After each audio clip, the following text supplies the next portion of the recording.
Hello everyone. आज के इस वीडियो में हम लोग डिस्कस करेंगे कि जो गमका मेडिकल या जो नया नाम जिसका वाफिद है उसमें जो मेडिकल टेस्ट होता है वो क्या क्या टेस्ट होते हैं और उसे कैसे क्लियर किया जाए। क्लिनिकल एग्जामिनेशन ज्यादातर लोगों का फिट हो जाता है, ज्यादातर पेशेंट जिसमें अनफिट होता है उसमें लेबोरेटरी टेस्ट जो ब्लड की जो जांच होती है उसमें ज्यादातर लोग फंस जाते हैं। इसमें जांच क्या करते हैं, सबसे पहले जांच करते हैं सीबीसी जिसे कंप्लीट ब्लड काउंट कहते हैं। उसमें हीमोग्लोबिन 7 ग्राम से कम नहीं होना चाहिए। फिर उसके बाद जांच होती है blood smear for malaria and filaria के लिए कि फाइलेरिया के कीटाणु तो इसमें नहीं है, मलेरिया के कीटाणु तो नहीं है। ये जांच बहुत लोगों का पॉजिटिव आता है, जिसमें माइक्रोफाइलेरिया का टेस्ट पॉजिटिव आ जाता है। अमूमन जीसीसी रेकमेंड करती है ब्लड स्मीयर, लेकिन जो इंडिया में या बाकी दूसरे देशों में जो जांच होता है ना, वहां पे जांच होता है माइक्रोफाइलेरिया का एंटीजन और एंटीबॉडी टेस्ट, और उस टेस्ट पे भी लोगों को ये अनफिट डिक्लेयर कर देते हैं। असल में ब्लड स्मीयर की जांच होनी चाहिए। जो चीज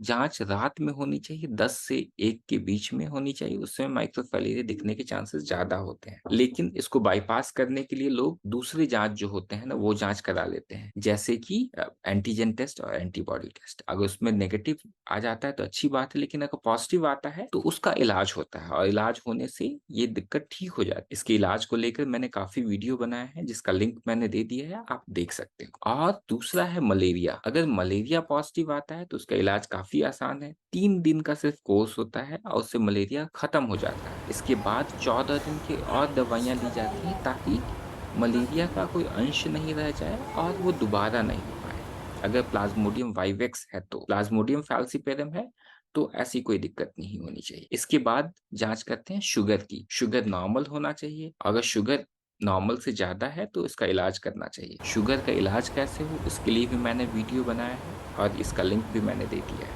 आप उसको देख सकते हैं। अब बात करते हैं किडनी और लीवर फंक्शन को लेकर। जैसा कि मैंने पहले ही बताया कि किडनी और लीवर की खराबी नहीं होनी चाहिए। किडनी लीवर बिल्कुल नॉर्मल होना चाहिए, तभी आपको फिटनेस दिया जाता है। तो ये टेस्ट बिल्कुल नॉर्मल होना चाहिए। अगर लीवर में अगर आपका थोड़ा सा बढ़ा हुआ है तो इसको भी आप दवा से ठीक कर सकते हो। लेकिन अगर क्रॉनिक किडनी डिजीज है, क्रिएटिनिन बहुत ज्यादा बढ़ा हुआ है, तब तो बिल्कुल नॉर्मल नहीं हो पाता है। लेकिन अगर हल्का फुल्का बढ़ा हुआ है तो आपको देखना होता है कि क्यों है बढ़ा हुआ है, किसी इन्फेक्शन से बढ़ा है या किसी सूजन से बढ़ा है, तो उसका इलाज करके आप उसको ठीक कर सकते। अब बात करते हैं हेपेटाइटिस बी और हेपेटाइटिस सी की।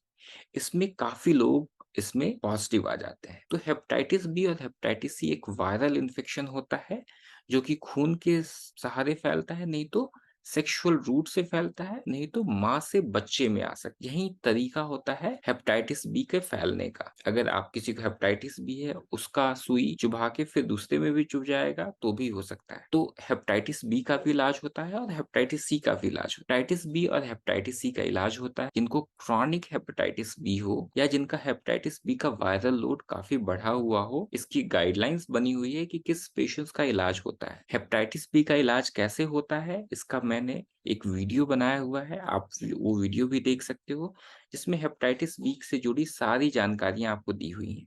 अब बात करते हैं एचआईवी को। एचआईवी एक वायरल इन्फेक्शन की बीमारी है और एचआईवी की रिपोर्ट नेगेटिव होनी चाहिए। अगर एचआईवी अगर पॉजिटिव आती है तो आपको अनफिट डिक्लेयर हो जाएगा, लेकिन अगर पॉजिटिव है तो आपको इसका इलाज कराना होगा। और आज के समय में एचआईवी की बहुत अच्छी दवाइयां आ चुकी हैं जिससे पेशेंट्स नॉर्मल जिंदगी जीते हैं, बिल्कुल नॉर्मल लाइफ जीते हैं और उन्हें कोई दिक्कत नहीं होती। पहले जैसी बात नहीं रहेगी कि एचआईवी हो गया तो लोग एंड ऑफ लाइफ समझ लेते थे कि अब जिंदगी अब खराब हो गई। अब वैसा नहीं है। एचआईवी होने पे भी इलाज होता है और इलाज से पेशेंट्स अपनी जिंदगी, बाकी जिंदगी नॉर्मल जीता है। तो एचआईवी अगर पॉजिटिव भी है तो भी आपका इलाज होगा। आप अनफिट तो जरूर हो जाओगे, लेकिन इलाज होने से आप बाकी जिंदगी नॉर्मल गुजार सकते हो।